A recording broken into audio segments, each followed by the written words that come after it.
you like this video, don't forget to like, share and subscribe. मेरा नाम है हरिया, मैं काम करता हूँ बहुत बढ़िया, खाता हूँ खाना और रोज गाता हूँ गाना। अरे यार, आज तो बहुत देर हो गई। इस खतरनाक जंगल को देखकर तो मेरे हाथ पैर ठंडे हो गए हैं। अगर मैं वक्त पर गांव नहीं पहुंचा तो मालिक बहुत नाराज हो जाएंगे। तभी हरिया को एक आवाज सुनाई देती है। सुनिए हरु जी। अरे, ये आवाज किसने दी? तभी हरिया को सामने कुछ दूर एक औरत खड़ी दिखाई देती है। अरे भाई, ये औरत अकेली इतनी रात को इस जंगल में क्या कर रही है? चलकर पूछना पड़ेगा। फिर हरिया अपनी बैलगाड़ी उस औरत के सामने लाकर रोक देता है और उससे पूछता है। अरे सुनिए, आप इतनी रात को इस खतरनाक जंगल में अकेली क्या कर रही हैं? तभी वो औरत मीठी आवाज में कहती है, अरे हरु जी, आप आ गए। मैं कब से आपका इंतजार कर रही थी। वैसे तो यहाँ से काफी लोग गुजर चुके हैं, लेकिन मैं खास आपका इंतजार कर रही थी। अच्छा, तुम सच कह रही हो?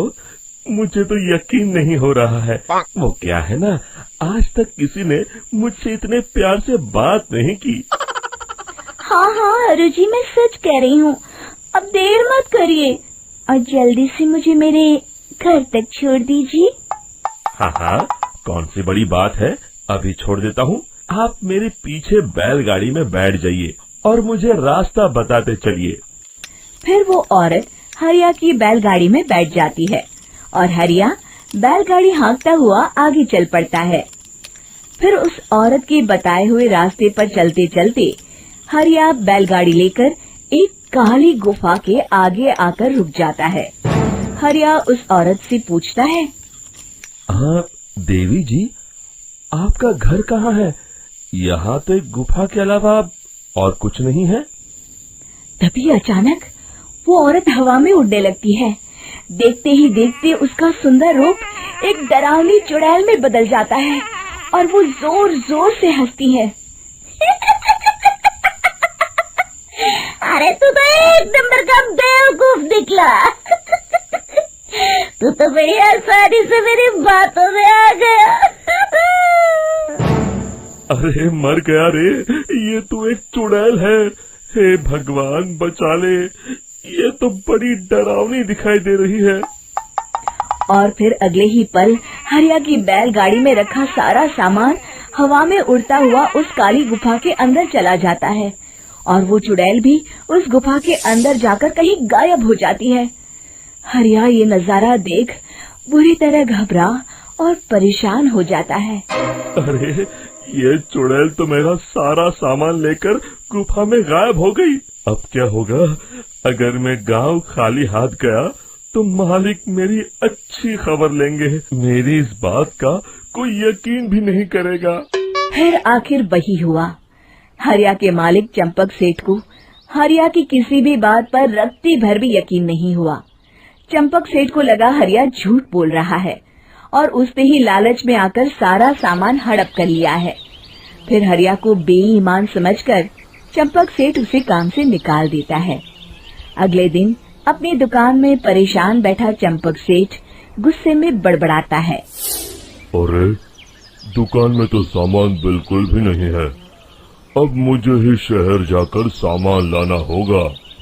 फिर वो अपनी बैलगाड़ी लेकर शहर चला जाता है। शहर से सामान लेकर जब चंपक सेठ वापस गांव लौट रहा होता है, तभी उसे एक आवाज सुनाई देती है। चंपक जी, ओ चंपक जी। अरे, ये तो कोई मेरा नाम लेकर मुझे पुकार रहा है। फिर उस रास्ते में वही औरत खड़ी दिखाई देती है। फिर क्या था, हरिया की तरह चंपक सेठ भी उस औरत के पास अपनी बैलगाड़ी लेकर जाता है और वो भी उसकी चिकनी चुपड़ी बातों के मोह जाल में फंस जाता है।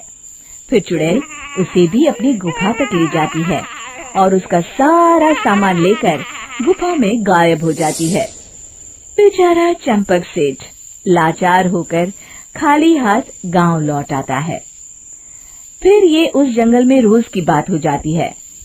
जो कोई भी शहर से कुछ लेकर गांव की तरफ लौटता, वो चुड़ैल उसे बेवकूफ बनाकर उसका सारा सामान लेकर गुफा में गायब हो जाती। एक दिन हरिया एक लकड़हारे को उसी जंगल की तरफ जाते हुए देखता है। फिर हरिया उसे रोकते हुए कहता है, अरे भाई, क्यों अपनी मौत को दावत दे रहे हो? मेरी बात मानो, आगे जंगल में मत जाओ, वहाँ एक बड़ी भयानक चुड़ैल रहती है। लकड़हारा हरिया की बातों को नजरअंदाज करते हुए कहता है, अरे भाई, मुझे पहले ही बहुत देर हो चुकी है, मुझे जाने दो भाई। शाम तक लकड़ियाँ काट कर शहर के बाजार में बेचना है। तुम अपनी ये कहानी किसी फुर्सत में बैठे इंसान को सुनाओ, मैं तो चला। इतना कहकर लकड़हारा वहाँ से आगे जंगल की तरफ चला जाता है। फिर अगले दिन गांव के मुखिया के घर के बाहर बहुत सारे लोग जमा हो जाते हैं। तभी हाथ में कुल्हाड़ी लिए खड़ा लकड़हारा कहता है, अरे मुखिया जी, अब आप ही हमें बचाइए उस जंगल वाली चुड़ैल से। हमारा सारा काम तो शहर से ही होता है। अरे मुखिया जी, उस चुड़ैल की वजह से तो मैं पूरी तरह बर्बाद हो गया हूँ। हम सबको मिलकर उस चुड़ैल का कोई इलाज करना पड़ेगा। तभी भीड़ में खड़ा वीरा कहता है, आप लोग चिंता मत करिए, कल से वो चुड़ैल किसी को नहीं लूट पाएगी। मेरे पास एक बहुत अच्छी तरकीब है।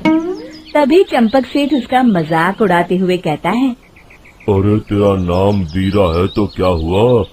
तूने अभी उस चुड़ैल को देखा नहीं है? जाकर अपना काम कर, बड़ा आया। तब मुखिया जी कहते हैं, नहीं नहीं चंपक सेठ, मुझे लगता है हमें इस लड़के को एक मौका देना चाहिए।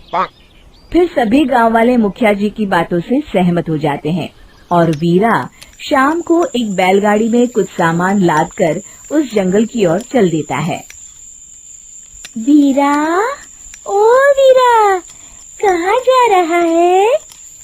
तभी वीरा मुड़ के देखता है, वही चुड़ैल एक औरत के रूप में खड़ी है। अरे बहन जी, मैं आपको ही ढूंढ रहा था। देखिए, मैं आपके लिए क्या लाया हूँ। है? अरे वाह, तो खुद मेरे लिए इतना सामान लाया है। तू ही अकेला गांव में समझदार है। जरा देखो, मैं भी खोल के, बड़े भूख लगी है। जैसे ही चुड़ैल उस सामान पर से कपड़ा हटाती है, एक भगवान शिव की तेज रोशनी उसके अंदर मूर्ति से निकलती है और चुड़ैल अपने असली रूप में आकर जलने लगती है। अरे मैं जल रही हूँ, बचाओ! बचाओ! ओम नमः शिवाय, मर गई मैं! देखते ही देखते वो चुड़ैल राख के साथ उड़ जाती है और सभी गांव वाले भी वहां आ जाते हैं। शिक्षा बुराई पे सदा अच्छाई की ही जीत होती है।